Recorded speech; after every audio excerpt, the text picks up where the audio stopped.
नमस्कार प्यारे बच्चों, आज के वीडियो में आपका स्वागत है। आज इस वीडियो के माध्यम से हम भूगोल विषय के अंतर्गत एक नए पाठ की शुरुआत करेंगे। प्यारे बच्चों, सन 2020 ईस्वी में मार्च के महीने में अचानक ही कोरोना वायरस के प्रादुर्भाव के कारण धीरे धीरे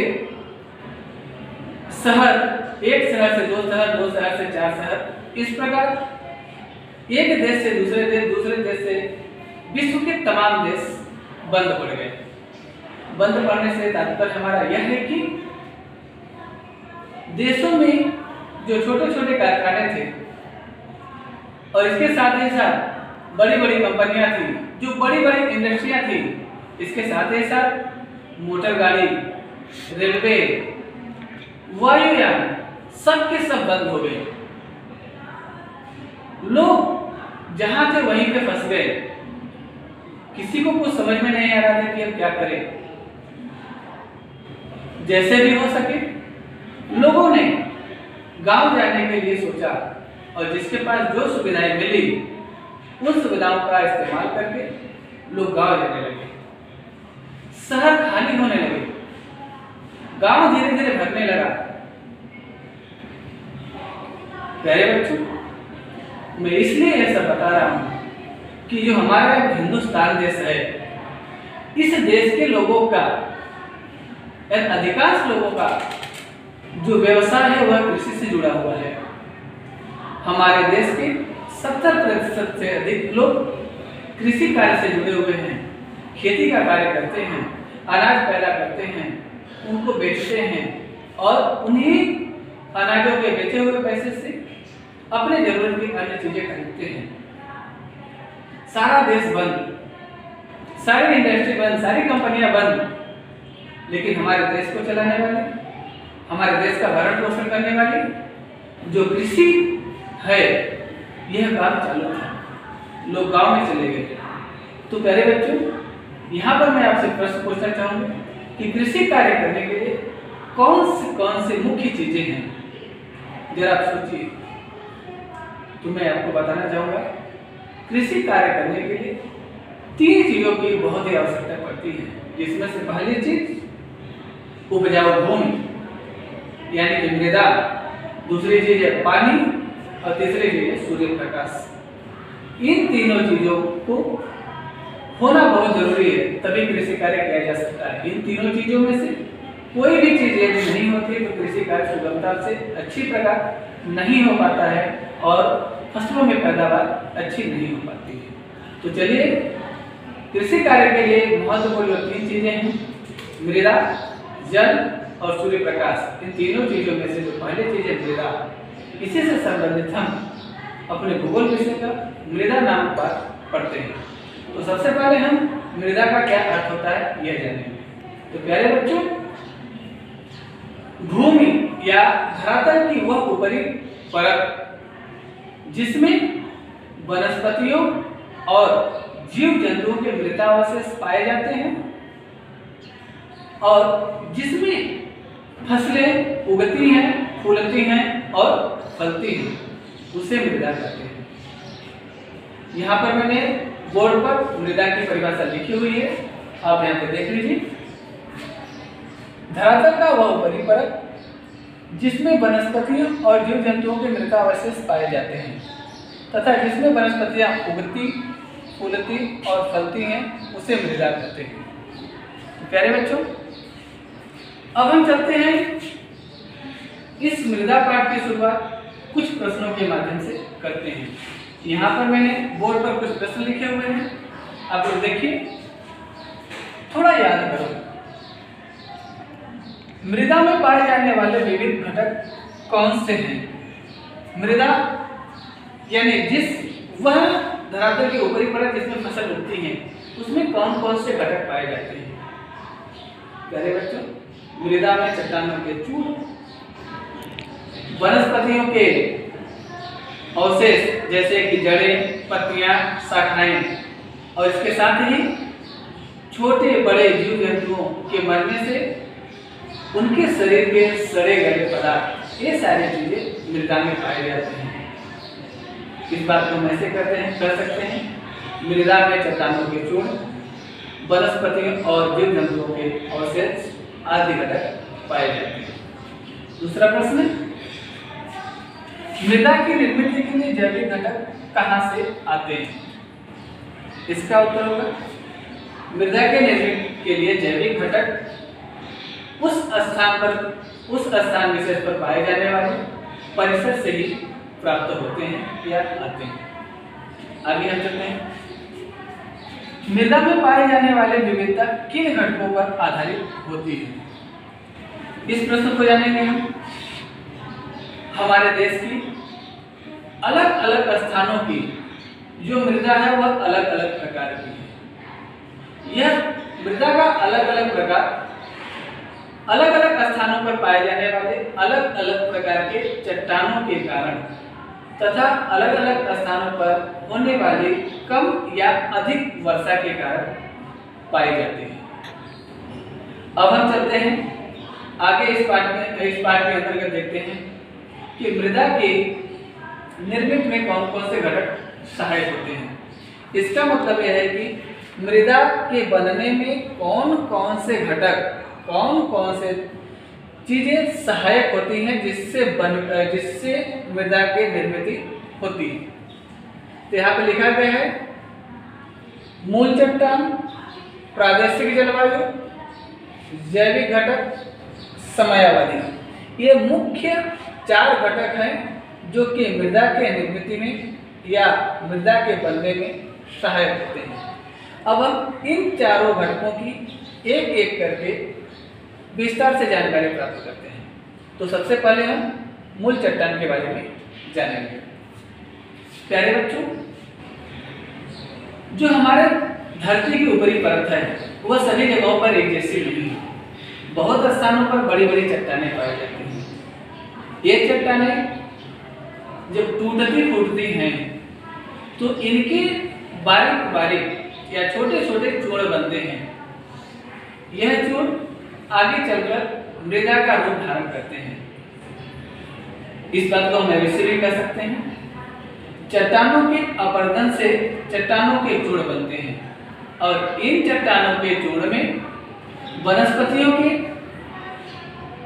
पत्ते, उनकी शाखाएं, उनकी जड़ें और इसके साथ ही साथ जल और पृथ्वी पर पाए जाने वाले जीव जंतुओं के मृत शरीर के सड़ गल जाने से और आपस में मिलने से, किसको मिलने से? चट्टानों के चूर्ण, वनस्पतियों के अवशेष, जीव जंतुओं के मृत शरीर और पानी, इन तीनों के मिलने से सब चीजें मिलती है। तो वनस्पति और जीव जंतुओं के जो शरीर रहते हैं वो आपस में सड़ गलकर मिल जाते हैं। इस प्रकार से मृदा की निर्मित होती है।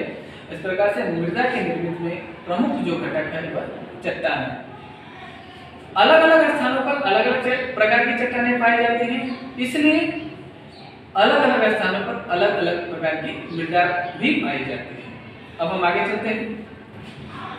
दूसरा जो प्रमुख घटक है प्रादेशिक जलवायु, इसके बारे में जानते हैं। प्यारे बच्चों, पृथ्वी पर सभी जगहों की जलवायु एक समान नहीं है। कहीं पर तापमान कम है तो कहीं पर तापमान अधिक है। इसको हम ऐसे भी कर सकते हैं, कहीं पर गर्मी अधिक है तो कहीं पर सर्दी अधिक है। तो जिन जिन प्रदेशों में गर्मी अधिक है उन प्रदेशों में गर्मी के कारण चट्टानें चिटकती हैं। चट्टानें चिटकती हैं, उनके छोटे छोटे टुकड़े होते हैं। फिर इन चट्टानों के छोटे छोटे टुकड़े जानवरों के चलने से, हवा के चलने से, पानी के बहने से उनके और छोटे छोटे टुकड़े होते हैं, मतलब चूर्ण के रूप में, बारीक बारीक कण के रूप में परिवर्तित होते हैं। ये सब किसके कारण हो रहे हैं? तापमान के कारण, जलवायु के कारण, स्थान विशेष में पाई जाने वाली जलवायु के कारण। जब वो चट्टानों के छोटे छोटे टुकड़े बनते हैं फिर उसमें वही प्रक्रिया होती है कि जल मिलता है, जल के साथ में वनस्पतियों के अवशेष, जीव जंतुओं के मृत अवशेष, ये सारी चीजें मिलकर फिर मृदा की निर्मित करते हैं। आगे हम चलते हैं। जैविक घटक। जैविक घटक यानी जीव जंतु। मृदा के निर्माण में जीव जंतु महत्वपूर्ण योगदान देते हैं। जैसे कि चट्टानों के बारीक बारीक चूर्ण हुए, उसमें वनस्पतियों के पत्तियां मिले, उनकी जड़ें मिले, उनके शाखाएं मिली और साथ ही पानी मिला तो उसमें सड़न होती है। सड़न होने से उसमें अपने आप ही छोटे छोटे जीव आ जाते हैं, उत्पन्न हो जाते हैं, जैसे चींटियां, केंचुए, कंद खजूरे, गोंजर, दीमक आदि। ये जीव क्या करते हैं, वो सड़े गले जो वनस्पतियां हैं या जीव जंतु हैं, मरे हुए जीव जंतु हैं, उनके शरीर को चालते हैं, खाते हैं। उससे क्या होता है कि वो बारीक छोटे छोटे टुकड़ों में विभाजित हो जाते हैं और सड़ गलकर एक में मिक्स हो जाते हैं। इस प्रकार से मृदा की निर्मित होती है। और एक बात यहाँ पर और भी ध्यान देने वाली बात है, जिस मृदा में जीव जंतु या पेड़ पौधों के मृत अवशेष अधिक मात्रा में पाए जाते हैं, वह मृदा अधिक उपजाऊ होती है, उसमें फसलों को उगाने की ताकत अधिक होती है। मृदा में पाए जाने वाले वनस्पतियों के अवशेष और मृत जीव जंतुओं के अवशेष को ह्यूमस कहते हैं। फिर से ध्यान दीजिए, मृदा में पेड़ पौधों की शाखाएं, उनकी जड़ें, उनकी पत्तियां और इसके साथ ही जीव जंतुओं के जो मृत शरीर है, उनके मिलने से उनको मृदा में जीवाश्म कहते हैं या ह्यूमस कहते हैं। ठीक है, आगे चलते हैं। समयावधि, ये चौथा महत्वपूर्ण घटक है समयावधि। क्या रे बच्चों, ये मृदा जो है 1 साल में, 2 साल में, 4 साल में, 5 साल में नहीं बनती है। या हम इसको ऐसे कहते हैं, मृदा के निर्माण होने की प्रक्रिया बहुत ही लंबी प्रक्रिया है। कहा जाता है मात्र 2 से 2.5 सेंटीमीटर इतनी मोटी मृदा की परत तैयार होने में हजारों साल लग जाते हैं।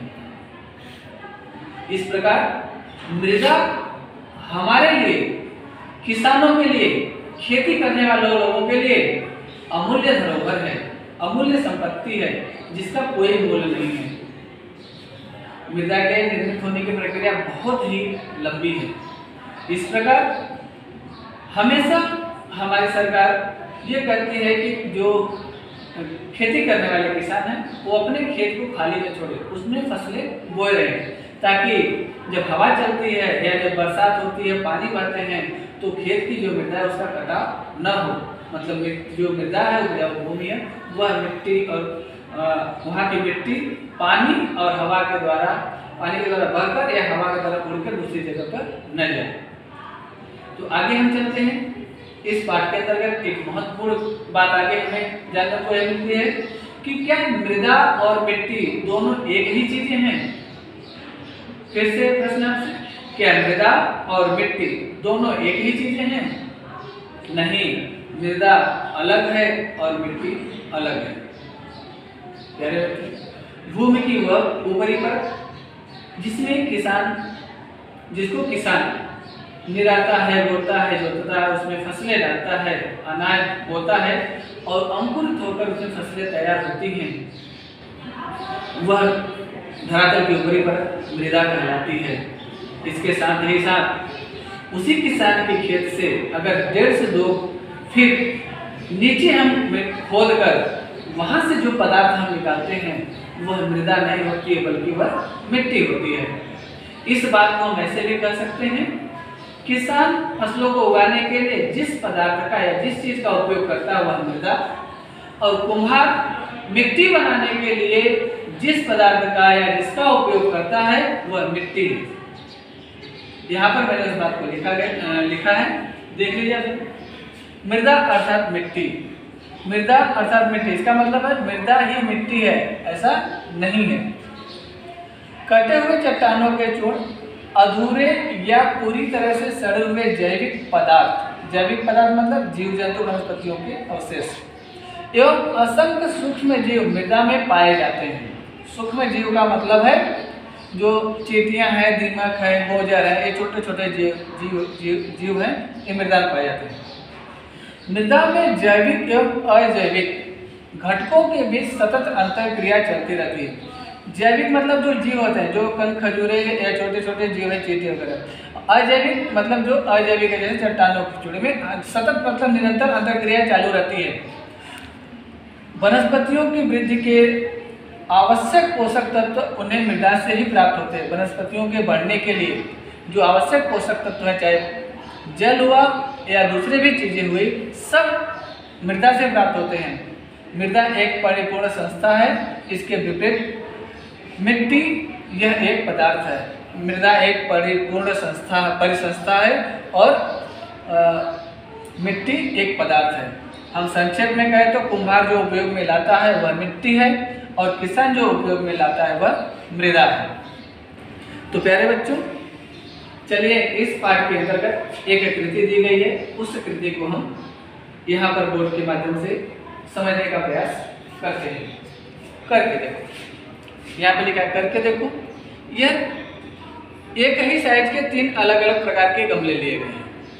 प्यारे बच्चों, जैसे आप जानते हो कि जो गमले मार्केट में हमें मिलते हैं, उस गमले में नीचे छिद्र रहता है।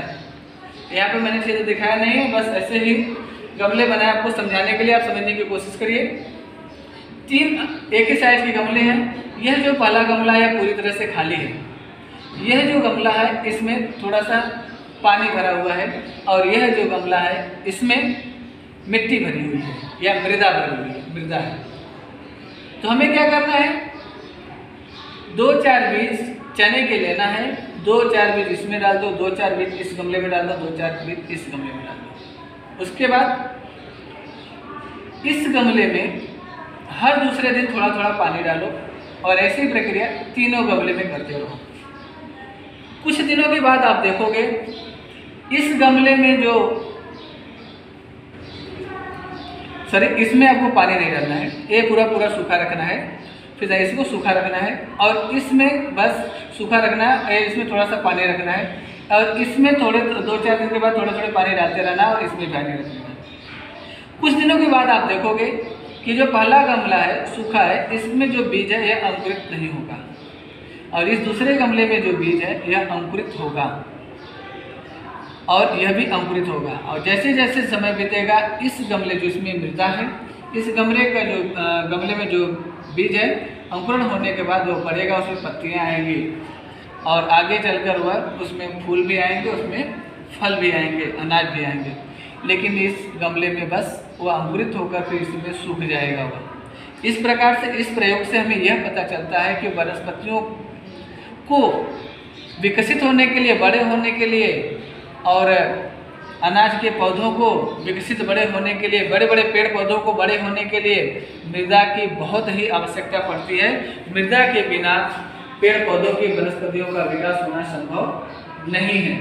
तो प्यारे बच्चों, इस पाठ के अंतर्गत और कुछ महत्वपूर्ण बातें दी गई, उसको हम देखते हैं। प्यारे बच्चों, क्या आप जानते हैं मृदा संस्कृतियों के उदय होने में सहायक हुई है। प्राचीन काल में जब मानव को कुछ भी ज्ञान नहीं था, धीरे धीरे उनको भूख लगी तो उन्होंने जो कुछ भी उनको आसपास मिला उसको खाया। जो चीज़ें उनको अच्छी लगी उनको अपने भोजन में बार बार सेवन करते रहे। जो चीज़ें खराब लगी उन्होंने त्याग किया, मतलब उसको छोड़ दिया। इसके साथ ही साथ और जैसे जैसे समय बीतता गया, मनुष्य को यह बात पता चली कि जमीन में बीज डालने पर उनमें से पौधा अंकुरित होता है और उस पौधे में से अनाज आते हैं और बहुत सारे ऐसे बीज मनुष्य ने जमीन में गाड़े जिससे वृक्ष पैदा हुए या वृक्ष उगे।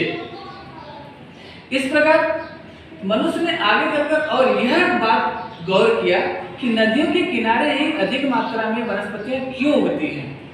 तो उनको यह बात समझ में आई कि नदियों के किनारे जल और उपजाऊ भूमि है, इसके लिए यहाँ पर वनस्पतियां अधिक मात्रा में उगती हैं।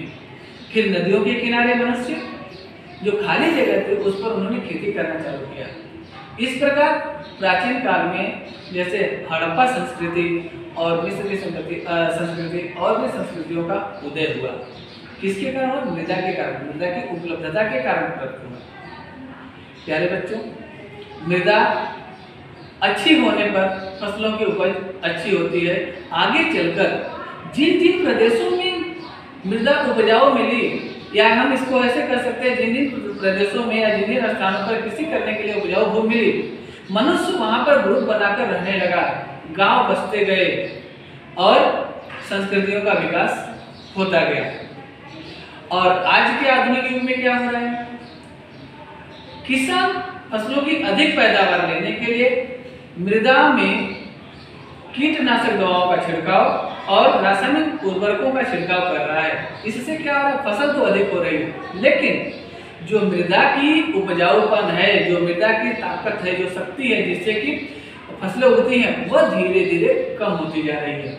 और इसके साथ ही साथ रासायनिक उर्वरकों यानी खादों का उपयोग और कीटनाशक दवाओं के उपयोग से फसलें तो अच्छी हो रही हैं, लेकिन वो फसलें हमारे स्वास्थ्य के लिए नुकसानदेह साबित हो रही हैं। प्यारे बच्चों, आज के इस वीडियो के माध्यम से हमने मृदा की परिभाषा और मृदा निर्मिति में सहायक घटक और इसके साथ ही मृदा अर्थात मिट्टी दोनों एक ही चीजें हैं या नहीं, इसके बारे में जानकारी प्राप्त की। और एक छोटी सी हमने कृषि के माध्यम से यह सीखा कि मृदा वृक्षों को वृक्ष को उगाने के लिए, बढ़ने के लिए, फल फूल लेने के लिए और वनस्पतियों को उगने के लिए बहुत ही महत्वपूर्ण है। बस आज के वीडियो में बस इतना ही। आगे इस पाठ के जो बचे हुए भाग हैं उसको हम अगले वीडियो के माध्यम से सीखेंगे। तब तक के लिए नमस्कार।